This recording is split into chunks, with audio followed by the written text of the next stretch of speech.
je suis Monsieur Jean-Joseph Riponda. Je signe à Libreville, au Gabon. Et je suis à Paris 15e. Je vis là actuellement. Je viens devant vraiment le Seigneur pour témoigner sa gloire.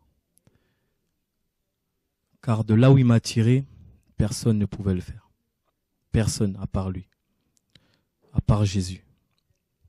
Je suis venu sur Paris avec mon frère, avec un frère, mais je suis d'une famille de 4 frères. Et j'étais élevé par ma mère et le collège, ça allait, lycée, chaotique. Donc j'ai pas eu mon brevet. Arrivé au lycée, j'ai foiré mon bac pro technicien du bâtiment et études d'économie pour être architecte. Et là, en voyant la souffrance de ma mère, je me suis dit, bon, je peux pas laisser ma mère souffrir comme ça. Et je voulais vraiment, à chaque fois, elle était triste. Et je voulais vraiment que un sourire vienne sur ses lèvres, tout simplement. Et donc, je me suis dit, non, il faut vraiment que je fasse quelque chose pour aider ma mère parce qu'elle avait trop de retard de loyer.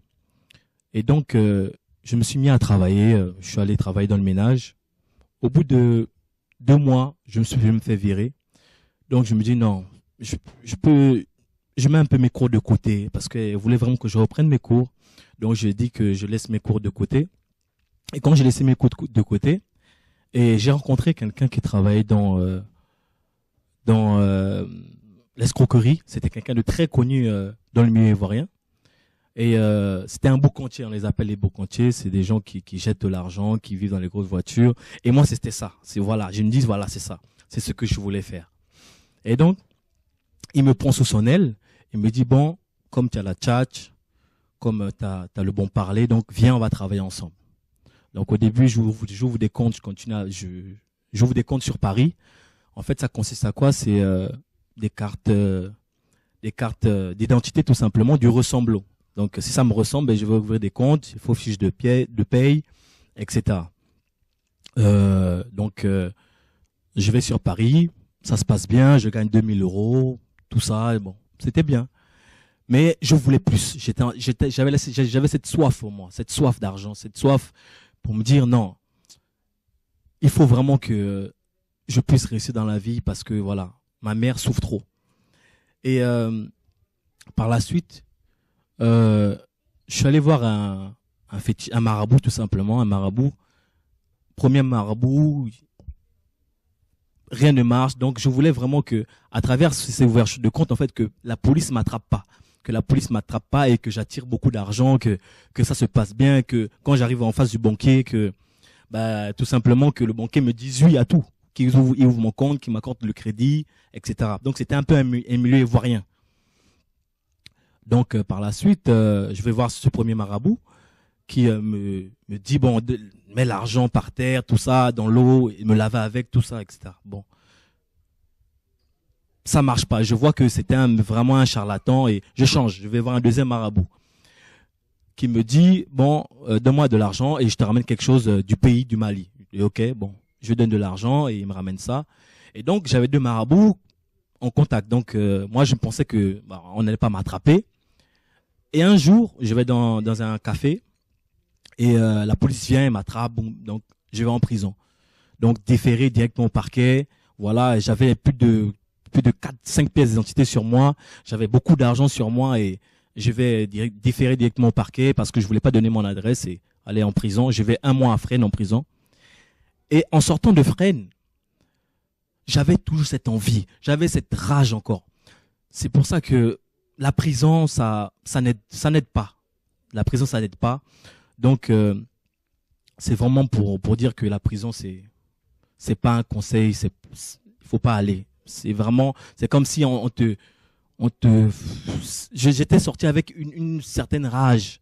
Et donc, quand je suis sorti de prison, et je voulais vraiment j'avais cette soif. Donc, je suis allé voir quelqu'un qui m'a dit, non, va voir ce marabout, c'est le plus grand des marabouts. Ok. Donc, je vais le voir. Et quand je pars le voir, et déjà, quand j'arrive, je m'assois et il lisait sur un vase avec rempli d'eau. Donc, il te disait tout ton avenir, tout sur place. Et il était aveugle. Donc, il était aveugle. Et donc, quand je suis arrivé, il commençait, bref, je suis allé le voir et il m'a dit, bon, lave-toi avec ces plantes. Je me suis lavé. Une semaine, je me lave avec des plantes vertes, après des plantes rouges. Bref, après, il me donne un secret. Il me dit, bon, tiens, garde ce secret. Voilà, mets-le chez toi, tu l'enterres. Et après, ben, tu verras toi-même, tu vas avoir le succès. Tu vas voir, parce que quand je suis parti le voir, j'ai dit, non, je veux vraiment retrouver des filles européennes pour travailler avec moi. Je veux trouver de l'argent. Je veux que les femmes viennent à moi, qui travaillent avec moi, parce que, voilà, moi, je voulais prendre mon indépendance en même temps pour travailler tout seul parce que, voilà. Je voulais travailler tout seul pour avoir plus d'argent. Donc, ben, je fais ce qu'il a dit et je mets ça à terre et tout. Et quelques temps après, je trouve une fille européenne. Je trouve au moins deux filles comme ça qui viennent vers moi et que je leur dis de venir faire des ouvertures de compte pour moi. Et donc, ça se passe bien. Donc, elle part. Ça se passe bien. On part partout à Marseille. On commence à faire des ouvertures de compte un peu partout. Je vois ça marche super bien. Et même j'ai fait des choses que la personne ivoirienne n'a jamais même fait. C'était des cartes noires, des black cards tout simplement. Donc j'arrivais à faire des ouvertures de compte de black cards avec des fausses fiches de paye, avec juste des ressemblos. Donc c'était vraiment cette fille européenne qui m'a apporté vraiment, c'était vraiment un déclenchement. Donc j'avais l'argent, j'avais tout ce que je voulais, j'emménageais quand je voulais. Quand j'allais pour prendre un appartement, c'était comme ça, je déposais l'argent sur la table et bref. Et donc en même temps, c'était la drogue, la cigarette, les femmes. Donc dans chaque semaine, je pouvais avoir plus de sept compagnes. Donc c'était comme ça venait et chaque fois j'avais cette soif que ça reparte, ça revienne, ça repart. À chaque fois je voulais toujours changer.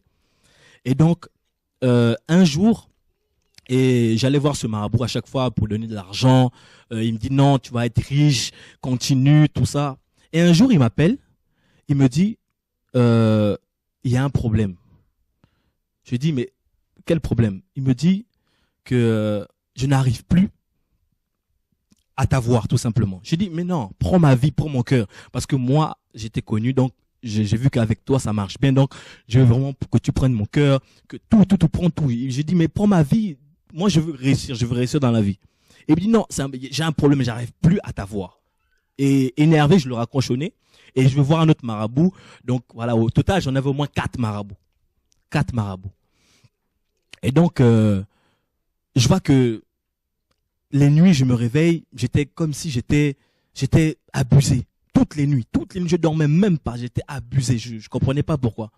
Et un jour, plus rien ne marche. J'envoie, c'est la fille européenne, tout ça, j'envoie une fille africaine, ça marche pas, donc elle se fait attraper, tout. Donc, je comprends pas, je sais pas c'est quoi. Donc, je fais même des petits rituels avec des œufs, bref, trop de trucs. Et après, je vois rien ne marche. Plus rien ne marchait. J'en vois rien. Mon argent, ça partait comme ça filait. Mon argent filait et je me fais virer de l'appartement et je me trouve dehors avec mes affaires. Et donc là, je pleure. Je dis, mais Seigneur. Et entre-temps, je ferme les parenthèses, c'est que depuis le temps que je faisais cette escroquerie, j'étais à l'église et je faisais mes cours de membre, j'étais mentor. Je faisais mes cours de leader, donc j'étais dans une église qui s'appelle Charisma. J'étais là-bas et pendant 6 ans. Donc j'étais là-bas à Charisma et mais toujours je pratiquais ce péché. Je comprenais pas pourquoi. Et donc j'ouvre les parenthèses. Donc je me trouve dehors avec mes affaires et j'appelle une amie. Je lui dis bon, est-ce que je peux venir dormir chez toi parce que là c'est grave. Je peux dormir chez toi et toi elle me dit il y a pas de problème. Vas-y dors dans la chambre de ma fille et tout. Je te donne la chambre de ma fille. Viens. Donc, en parlant chez elle, donc je pleurais, je faisais que pleurer, je comprenais pas pourquoi je pleurais autant comme ça.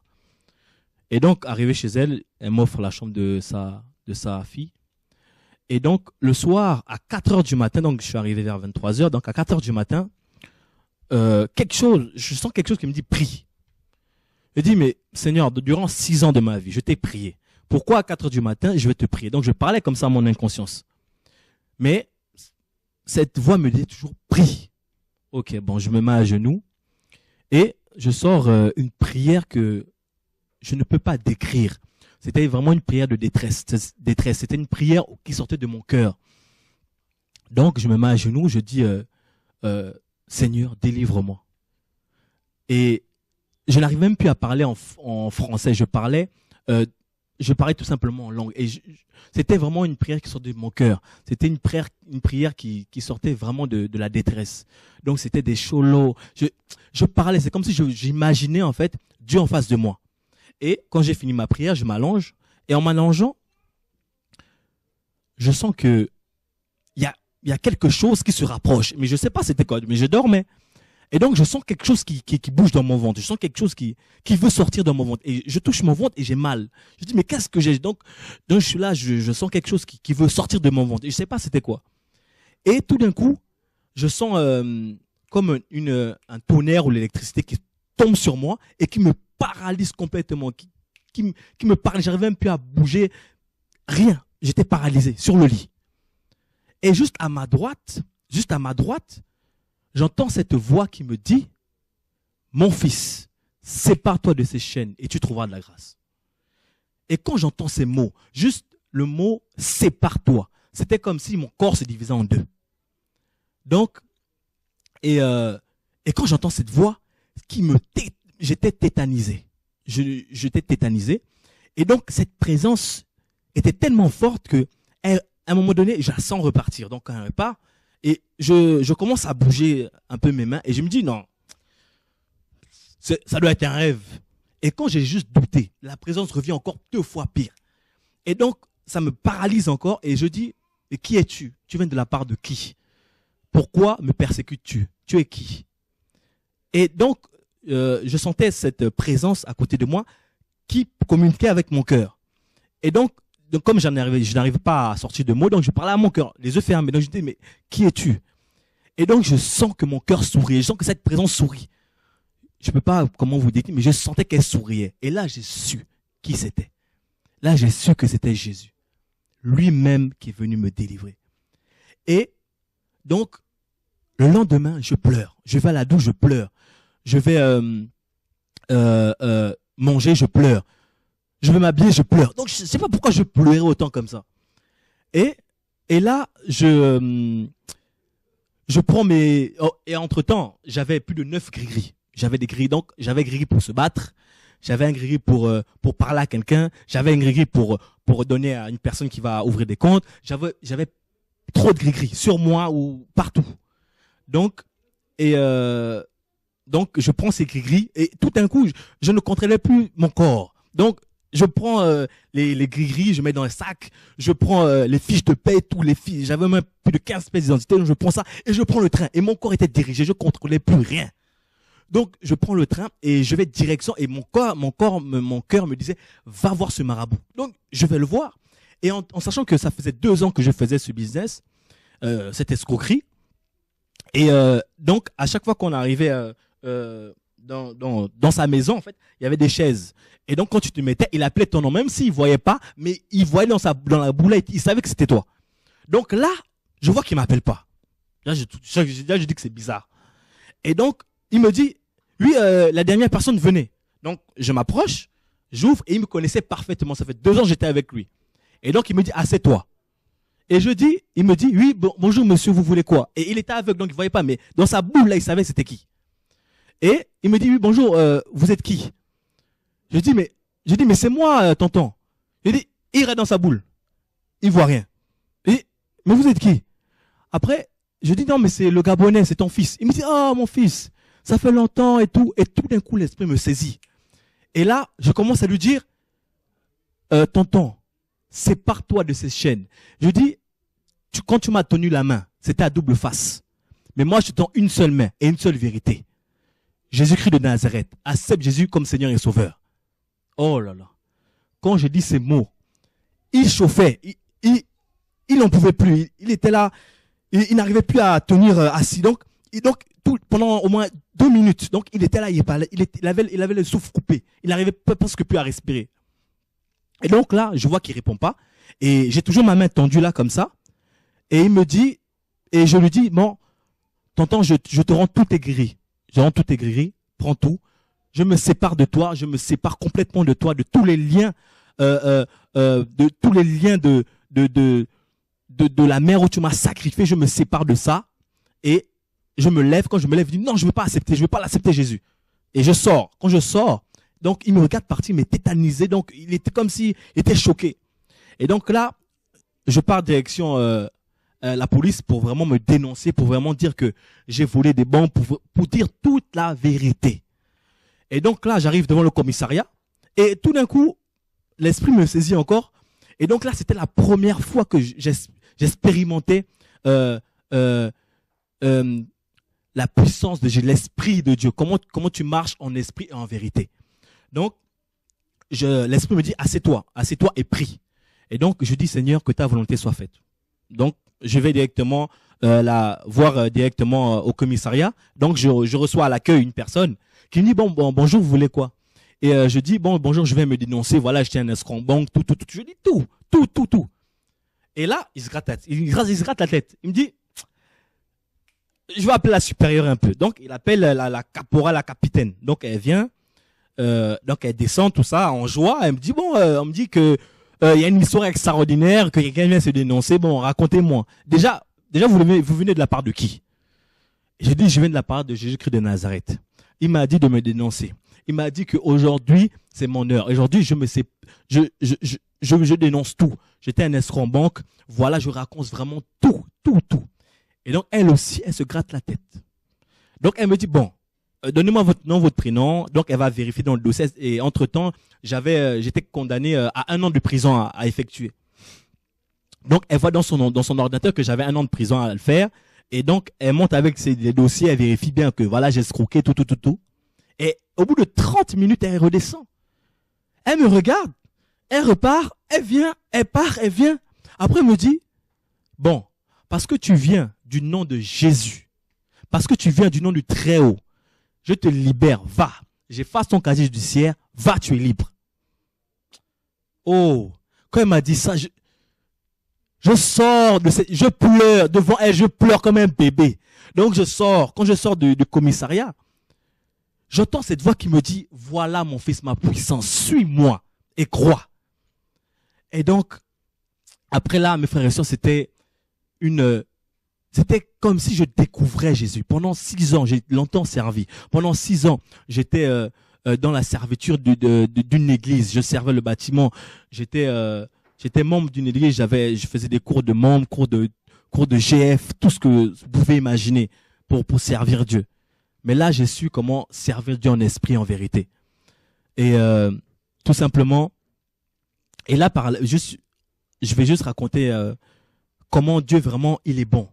C'est que par ma marche avec lui, c'est tous les jours il me parlait. Il me disait vraiment de lire, de méditer. Donc tous les jours, vraiment, il me parlait. Et un jour comme ça, et je lui dis, mais en fait, je pensais même plus. D'habitude, on m'apprenait à dire, Seigneur, donne-moi le travail, donne-moi une femme, donne-moi ci, donne-moi ça. Et entre-temps, j'étais avec quelqu'un. Donc, pendant que je faisais tous ces business, pendant que je vivais ma vie d'escroc, maintenant Dieu me dit, tu dois vraiment dire avec cette personne que tu étais, toute la vérité, que tu l'as trompé au moins plus avec 25 femmes, tu dois lui dire, te dénoncer. Donc, je l'appelle et je lui dis tout. Donc maintenant, c'était une vie je disais la vérité à tout le monde. Je sais pas pourquoi, mais c'était quelque chose en moi qui ne voulait plus mentir.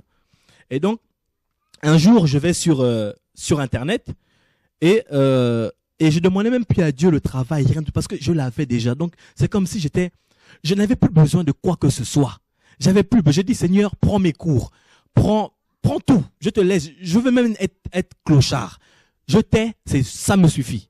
Et donc, j'ouvre Internet et je vois Saint-Lambert, école d'architecte, concours, passer un examen. Et je recule, je dis, non, Seigneur, c'est pas possible. Ça fait déjà 2 ans que j'ai arrêté les cours. Donc, c'est pas possible que je vais aller là-bas, je vais raconter quoi. Et là, Dieu me dit, va. Je dis, Seigneur, Seigneur, s'il te plaît, ça fait longtemps que j'ai plus rien appris dans ces cours. Je vais passer l'oral, je vais passer des tests, ça va tomber à l'eau. Il me dit, mon fils, va. Ok, donc je regarde dans la liste qu'il faut, il faut beaucoup de papiers, beaucoup. Et donc, je dis, mais Seigneur, j'ai qu'un CV, une Bible et des anciens bulletins, des mêmes bulletins scolaires. Je dis, c'est tout ce que j'ai, Seigneur. Il me dit, va. J'y vais. Donc, je me dirige vers le concours. Donc, quand je m'assois, j'arrive, on était 9 tout autour, costard, cravate, mallette, architecte, tout, diplôme, tout. Mais vraiment, les 9, ils étaient vraiment... Je les regardais, mais franchement, j'étais gêné. Parce que moi, quand je suis venu, je suis venu en basket, jean, veste, fini. T-shirt.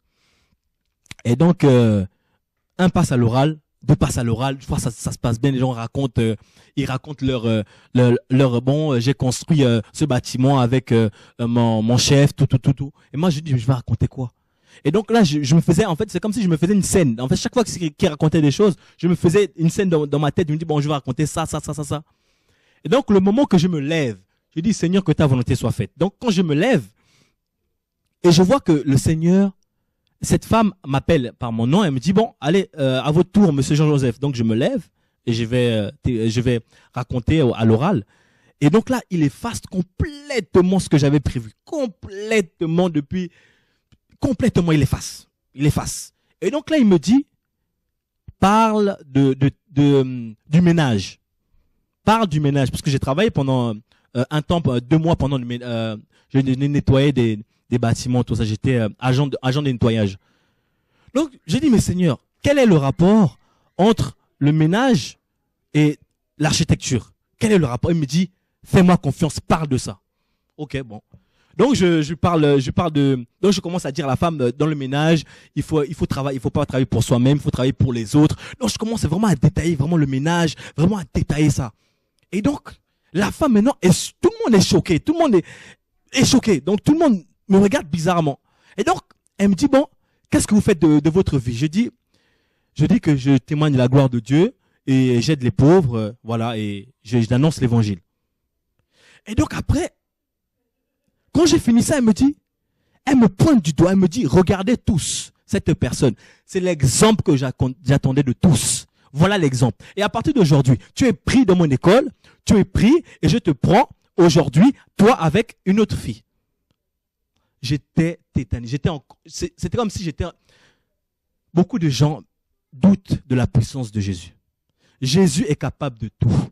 Il est capable de tout faire. Même quand les gens voient l'échec, lui, il met le succès, il met la réussite. Et donc, même pas quelques temps après, je trouve un appartement. Il a enchaîné les bénédictions. Juste pour vous dire que Jésus est vraiment réel. Croyez en Jésus. Jésus, il est véritable. Et arrêtez avec surtout le milieu, les milieux ivoiriens. L'argent ne sauve pas. Maman ne sauve pas. Donc vraiment, je tiens vraiment à faire ce témoignage pour vraiment les frères et sœurs qui veulent suivre vraiment véritablement Jésus. Et c'est pas dans un bâtiment qu'il faut suivre Jésus.